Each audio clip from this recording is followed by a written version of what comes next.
Welcome to the Supported Living Property Podcast with your host, me, Lisa Brown, the place to learn about supported living property investing. Hi, Steve. It's great to have you here today. Thank you for joining us. For people who don't know you, do you want to introduce yourself and tell people a bit about you? Yeah, hi Lisa, it's good to be here. So my name is Steve Bardsley. I'm the Joint Commissioning Manager for Leeds City Council for adults with learning disabilities in the Working Age Adult Commissioning team. But in Leeds, we operate a pool budget, and under the Section 75 agreement, we're also the lead commissioner for the local-based ICB. And the ICB, for those people who are listening who aren't familiar with that, what that is what? Yep, the typical social worker using lots of acronyms, so apologies for that. It's all good. It's the Integrated Commissioning Board, so it's the health partners, and we operate the pool budget for learning disability services only. Perfect. And we're here to talk about a project that you've been running in Leeds for, how long has it been run? Well, actually, let's go to the beginning and explain a little bit about the background and what you set out to do by setting this up. Yeah, so we're here to talk about a small support project that we've set up in Leeds, and as I said before, it is a joint venture with the local Integrated Commissioning Board. And about sort of, where are we now, 2024, about 8 years ago, we were invited to attend a residential seminar from the NDT, National Development Team for Inclusion, over in Manchester. And it was on something called boutique provision at the time. And we were really excited about that. And I came back really sort of enthused and wanted to get that going in Leeds. It's taken 8 years because obviously we had a pandemic, a world war, and Brexit in the middle of that, which slowed things down. But basically, what we wanted to do was a very pure model of what is now called small supports, where we try to identify and grow one or two or more providers to set up their own organization and provide individualized person-centered support to individuals who had hefty reputations, which is an NDTI term, who had been failed by all other local offers that we had in place, and we just didn't have a suitable accommodation provision to meet their needs. So what Small Supports does is support somebody in their own single-based tenancy with a hand-picked, wrapped-around support team to support them in their day-to-day living. It sounds perfect. It sounds like, I can imagine there's a big cohort of people out there who actually really require this very bespoke approach, isn't there? And I think it's something that isn't necessarily being met in other places, is it? And I imagine that's probably why you wanted to set this up in the first place. Was that the case? It was certainly, and it came out of the came out of the Transforming Care program. So it was a number of individuals who were stuck in hospital through no fault of their own. They shouldn't have been in hospital. It was just we didn't have a community offer to meet their needs. So we had a number of people like that, but there was also a number of people in Leeds, and then Debbie, who is my colleague who couldn't be here today from the Integrated Commissioning Board, she represents the sort of mental health forensic side, and I represent the learning disability side. So we looked across both sort of service user groups. And what we identified was there were people in hospital, but there were also a number of people who were bouncing around in and out of hospital or having repeated failures of accommodation projects. And it was really been proven they couldn't or didn't want to live in a more group setting, which was the more generic learning disability offer we have for people. We have a lot of offer in Leeds. We've got, hundreds of supported living beds, individualized flat model. We've got group home living. So we do have a very good offer, but there were some people falling through the gaps that we recognized we had to do something very different for. And it's an interesting approach, isn't it? Because increasingly I'm seeing it almost going the other way. People going, well, we've got to do this group living, we've got to do shared living. It doesn't stack. I'm hearing lots of people tell me to do properties on their own, to do individual properties. And, I don't think that approach suits everybody, does it? I think there's a group of people who actually it's not suitable to be in those shared homes, to be having that shared approach. And so it's really refreshing to see you almost going the other way and going, well, how can we meet that need? Yeah, I think that's dead true. And but we, through the course of I mean, I'm a social worker who is now working in commissioning.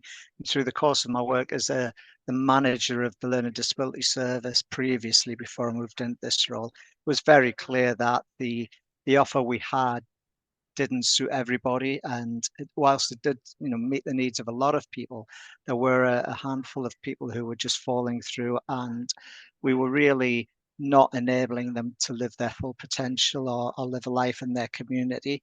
And there were the individuals from the Transforming Care program who were still in hospital, who we had to, try to find a very creative service response to get facilitate their move out of hospital and back to the community. So we set about trying to grow some small support organisations, and we put together a small project team. So there was just me and Debbie from the ICB, and there was a business support officer who helped us keep together and helped us keep on track. And it was just the three of us, really. We didn't have any budget. We sought permission from the department leadership team for the local authority, and we've gone back to them every 6 months and give them an update. But the one thing that they were clear about, there wasn't any money to kickstart this program. So it was quite tricky in that respect, trying to go out and find individuals who wanted to set up their own organization, but we weren't able to say, we've got the startup money for you and give you a financial help. I do have to note that we did apply for some grants from National Health Service England, and we were successful in getting a few £1,000s from that, which we primarily just passported to both organisations, because we've developed two small support organisations in Leeds, and that was just about enough to help them keep going through the very difficult COVID times and lockdown. And because they both had jobs, it's two couples, so we have Unique Support Solutions and May and Mitchell, and there's two partners in each of the organisations. But they had jobs and they've got financial commitments, so it was a big stretch for them to keep going on this journey with us. But I'm absolutely delighted they did. And the small support project in Leeds was just a 2-year project. So although I say I've been working on it for 8 years, I've probably just under that. What we have done is classed the 2-year pilot project as starting when the first person was being supported within one of their organisations. So this December marks the 2 years of operational activity on both support providers, and they are each now supporting 4 individuals each. So we've got 8 people within the project, which is touchwood going really well and making a big difference to people's lives. That's amazing. A huge amount of work for you and Debbie and everyone else who's involved in setting it up at the beginning. And as you say, it's not easy setting up organizations, is it? Particularly over the last few years. So it's been a lot of dedication from people to get to this point, I imagine.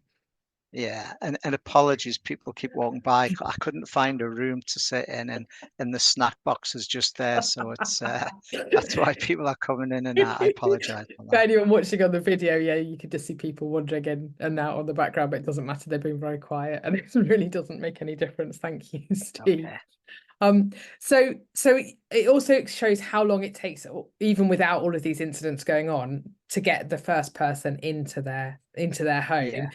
There's a long time in the setup, isn't there, and getting all of this lined up for people. What were the challenges that you faced, would you say? What were the main challenges? Obviously, apart from the fact we had the pandemic and we had all of the other things going on. Yeah, it was I mean, you've got to try to accommodate a new way of working within the systems of a local authority, because under Learning Disability we commission on behalf of health and social care, so all the support plans come through the local authority financial systems. And that was quite a challenge. It's changing the hearts and minds of, or winning the hearts and minds, rather, changing the views of everybody, really, from social workers to clinicians. And we spent a lot of time going out and really promoting the ethos of the small support scheme, that very individualized approach, that very sort of creating the service around the individual, putting them in the center, but involving them of every step of the way. So the individuals are all involved with the recruitment of their staff team who are going to support them. So every individual has their own tenancy, is supported by a staff team that have been picked by them, and they dictate how their lives are going to go. The last part of the pilot, so from now till the end of December, we're working really hard to utilise ISFs as the way the small support project will be run.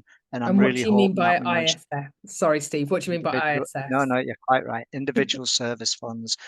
So it's where the individuals have their own budget and that we pay that to the provider, and the provider alongside the individual decides how that money is going to be spent and where it's going to be spent. So instead of just counting basic hours, which commissioners and contractors tend to do, we'll work out what the cost of the support package is, and we'll pass that on a weekly, monthly, or however frequent basis to the provider, who will then spend that alongside the individual. So again, it's giving greater choice and control to the person whose budget it is, they're working with, really.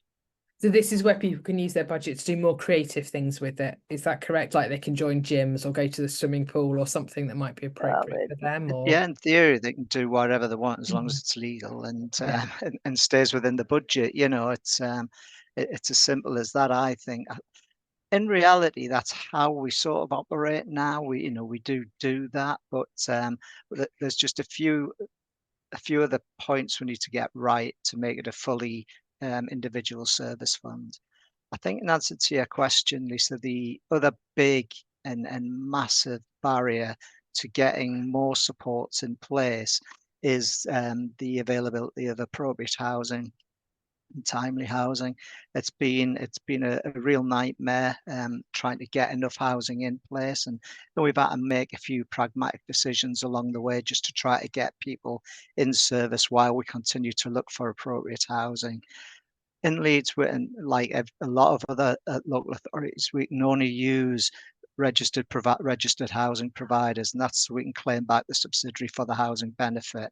Otherwise, the council still has to pay a percentage of the cost of the rent, and we really, like every other local authority, Leeds is, having to face financial cuts, and we just need to look after the taxpayers' pound, basically. Mm. So, in a lot of local authority, a lot of housing associations, although we're quite interested, we had a big meeting with about 12 or so housing associations at the start of the pilot, and none of them came up with any properties. So we got 3 properties through capital bids in National Health Service England to facilitate hospital discharges. So that was really great. And the other people have been, well, we've cobbled it together, to be honest with you. We're using 2 or 3 transitional housing units, which are already existing 2-bed properties that we used within our mental health services, but they couldn't find compatible people to live in there. So they were having to pay 2 voids on those. So we took those over. And they are standalone, individualized properties, but they are connected to a bigger transitional housing unit. So again, it's not a home for life, but it has enabled us to get 3 people into their own tenanted accommodation with their own handpicked support.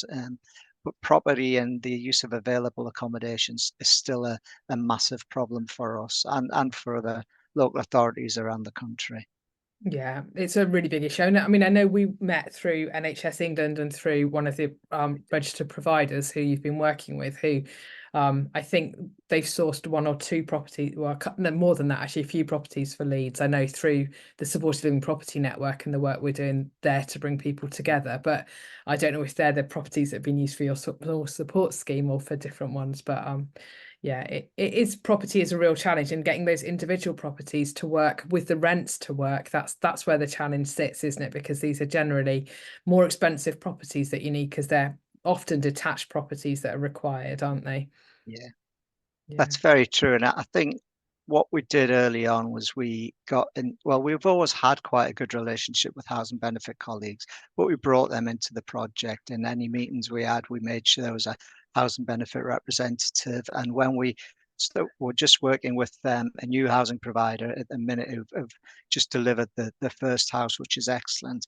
But what we did was we put them in touch with Housing Benefit very early on. So when they were doing the rent testing and everything, there was a very good communication and dialogue between them and Housing Benefit, so they could know quite early around about the amount of money that we're going to have to spend on purchasing the house. And as I say, we've just successfully got the first one underway through that housing provider, which is really great news. And they're busy looking for another property for another individual. So at the minute in the Leeds Small Support Scheme, we've got 8 individuals being supported in their own tenancies, 4 each on each provider. And each provider also has a couple of other referrals, which we're hoping to get operational by the time we close the project down in December this year. That's amazing. And that bringing in housing benefit early for people who are not familiar and haven't been through these negotiations, housing benefit, although it's within the local authority, sits very separate to your team, doesn't it?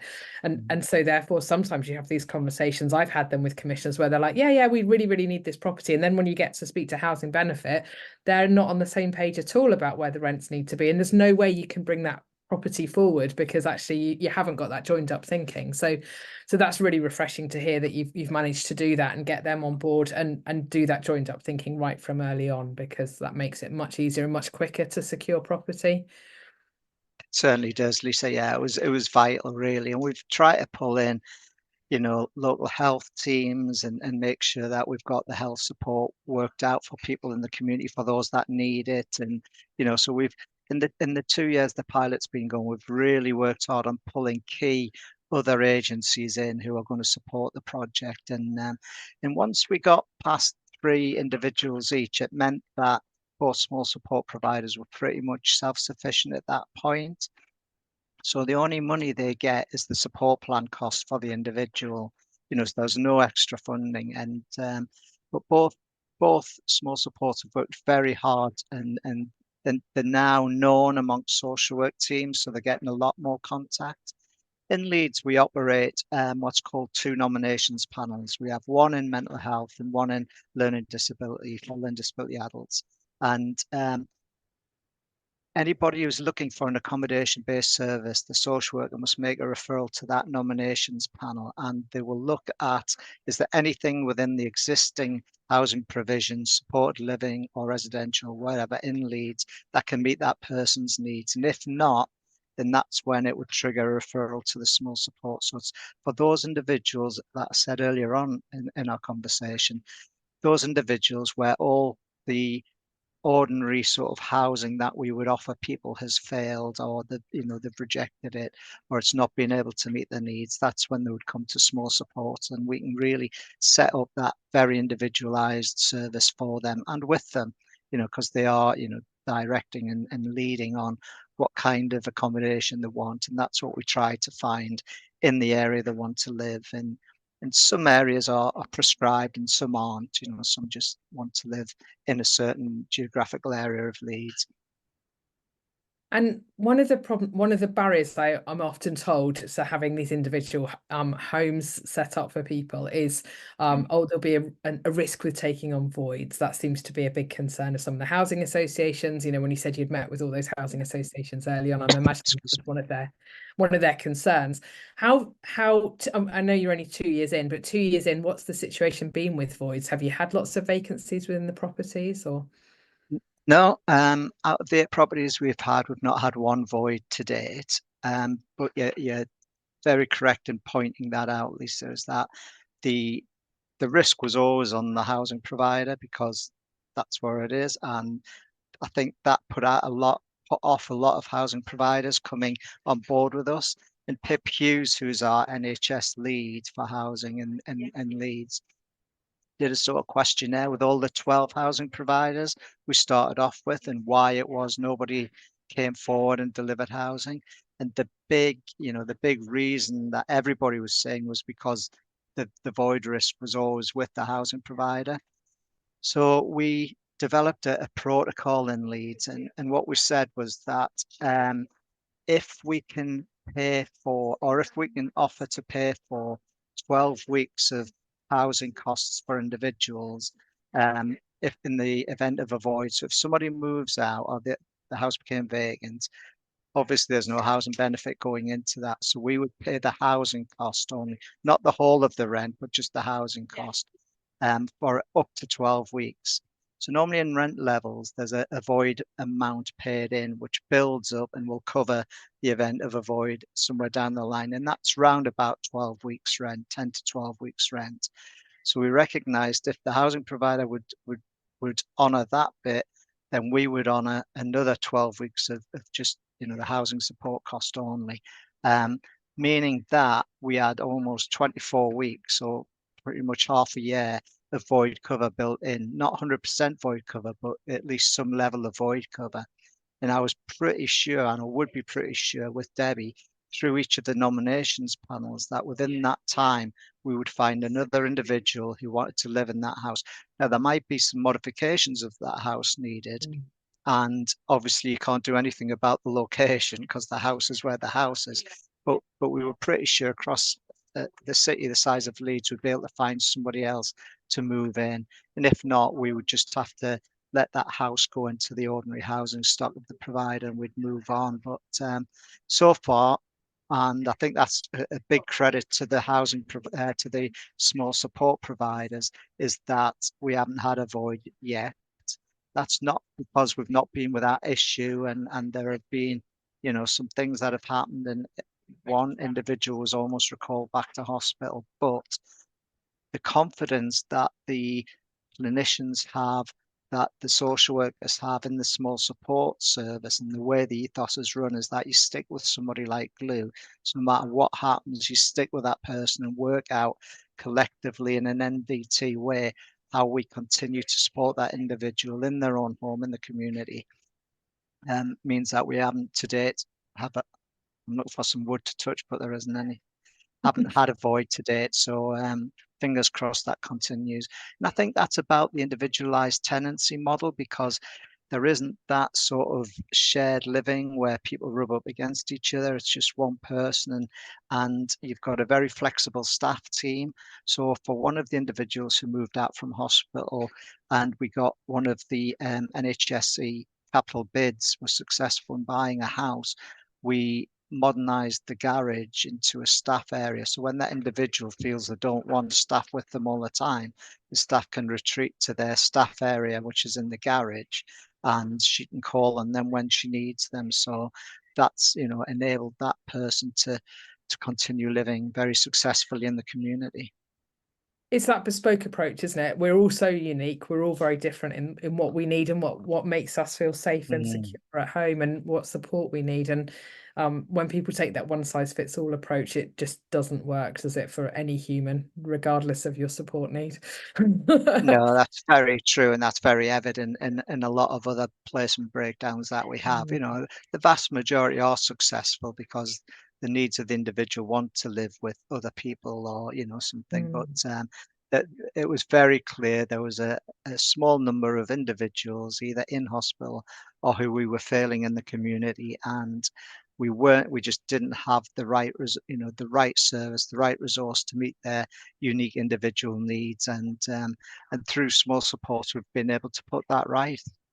And that's brilliant. And that's also about having that that personal approach to the support, isn't it? And that being different, Yeah, and that continuity of support for people, so they're not getting chopping, changing and new people every shift when someone comes on. That's yeah. really important. Where are you going now? Where's this project leading to? What's the next steps for you guys? Okay, well, the next steps are that we have project close down, because it's a project, so you've got to have a start, middle and end. So the project close down is end of December 2024, so we're in the last 3 months. What we have done is report to our departmental leadership team within social care every 6 months, not because we were asked to, but because I wanted to be very transparent about how many people we had, how much it was costing, but also, more importantly, the difference it was making to people's lives. So we've been very honest with our director of social care, our DAS, excuse me, and we've reported every 6 months, and we've got a report at the end of December with a final project report, which will use the independent evaluation from the National Development Team for Inclusion.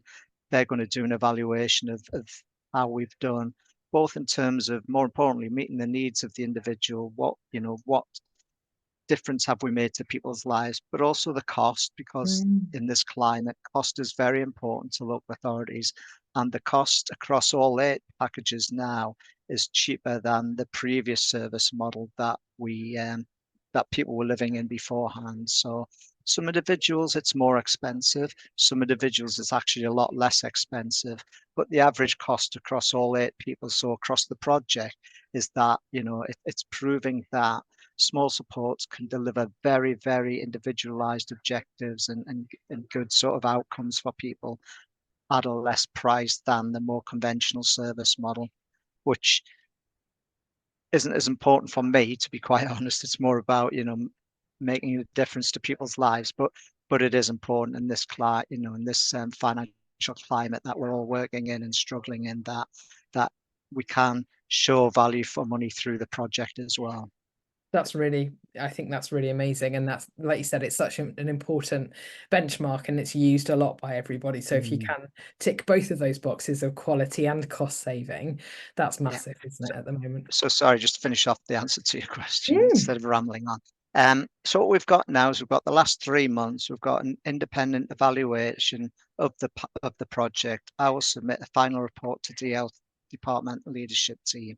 Um, but what we did last week was we invited both small support providers and one of the individuals that they're each supporting to come along to the Learning Disability Away Day. So there's 4 away days every year where the whole learning disability team, so all the we have 4 learning disability teams and a transitions team. So all the social workers and nurses, because we operate nurse trained care managers as well as social workers in each team, all get together and talk about, a few topics. And we were on the agenda, and both small support providers and their individuals who they're supporting spoke at that. And the idea of that is to get across as many people as we can, because currently Debbie and I would triage each referral that comes from the nominations panel. But come December, they will just be contacted directly from the nominations panels, from both the mental health and the nominations panel. So that's where they're going to get the referrals from. And Debbie's got them attending the mental health away day on the 8th of October. So from both away days, hopefully they will get, and they were able to hand out leaflets of the organisation, and chat to people. But hopefully they'll get more referrals that way. But Brilliant. it will always be people where the ordinary sort of more generic service offer has failed individuals. So that's the sort of golden rule, is that, people have to of evidence that unfortunately they have been failed by a more generic service model to be put forward for a small support offer. But hopefully in the future, we could probably modify the level of offer that a small support provision will do. So it might be more people with less complex needs in the future. But at the minute, we've just stayed at that sort of top end of the level of need for individuals, and the fact that we haven't been able to support them through a more generic offer. It sounds really, really interesting. It'd be really fascinating to see the what the evaluation shows and get that evidence as Yeah. well to back up. But so do you feel like, obviously, you've got plans to continue this, to carry on with it, even though you haven't got that evaluation finished yet? This sounds like this is going to be Oh, ongoing. definitely. What we have now is we've grown over the last 2 years, 2 new organisations that are very person-centred, and that will continue in the same vein. There'll be 2 standalone organisations. There's a good bit of communication between the 2 of them, so I would hope that would continue. But really, they could get referrals. They could be sent one referral to both organisations, and it might be up to the person who decides which organisation they want to go, once they've done their Yeah. assessment. But no, they'll just continue as any other organisation would now, getting referrals through the nominations process, and undertake their assessment and start working with the individual. So you look back, and there's been some hard times in the last sort of 8 years. There's been some very very dark times when I didn't think we'd ever get it up and running, and I'm sure both providers didn't feel they would ever get it up and running, and a lot of sort of legwork done. But when they were speaking at the Learning Disability Away Day on last Wednesday, I was very proud at what we've achieved together as a whole system, really. And the difference we've made to the two young individuals who were up there, talking and being in the room with people and sharing the most intimate details of their lives and how their lives have changed. And it we don't do it, for gratitude or anything like that, but it really was a sort of pat on the back, if you like, that we took a leap of faith, we worked very hard, and we've delivered something that is really making a big difference to 8 individuals' lives and hopefully a lot more to come over the next few years. That's amazing. And well done for you and Debbie for having that vision and for driving that forward, like you said, through some really challenging times. Mm. But yeah, no, congratulations. And I look forward to hearing a lot more about it. I mean, I think the thing that did help was the National Development Team for Inclusion paired us up with a current small support provider, Dave Barris, who operates out of sort of Northumberland, Middlesbrough, Northumberland. And that was very, very helpful, not only to us as commissioners, but to the two small support providers. And he was on both of their boards as they developed the user boards and stuff, and really gave a good quality of advice that we as commissioners couldn't offer them, But I think together we've worked hard. We've got two new organisations who have a firm belief in the individual and want to deliver, you know, services that the individual wants to receive, and that's brilliant. So, but we're very proud of it in Leeds, actually, very proud of it. Yeah, rightly so. So you should be. Thank you so much for coming on and sharing your experience of setting this up. Thank you, Steve. It's my pleasure. Thanks very much, Lisa. Thank you.